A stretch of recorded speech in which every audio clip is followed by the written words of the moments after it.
Kain ka nito? Ayoko. Sarap. Kalahati lang.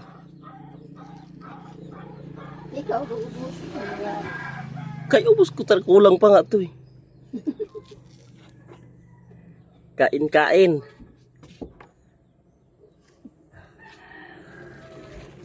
Ang pangalan niya. Tawag to sa amin, Jatilis.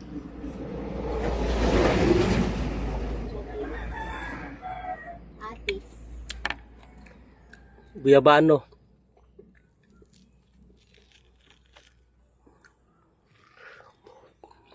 Tamis. Jatilis. Masarap talaga pag hinog sa puno, no? Oo.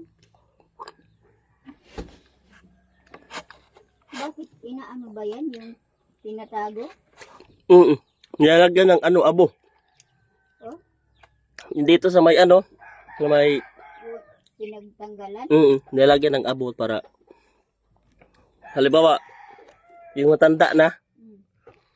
Mabilis lang yan mahinog. Pag bata pa kasi natatanggal, ano? Mas mabilis pag lagyan ng abo, di kaya asin.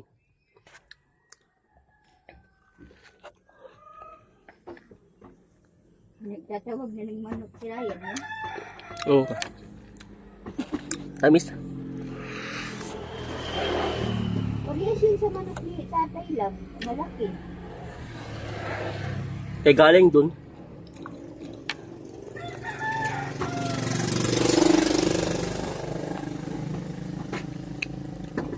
Natamaan pa ako sa katawan nito.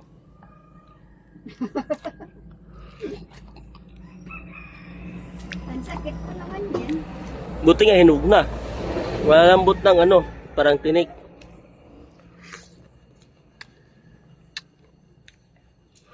Big time yun, Ryan.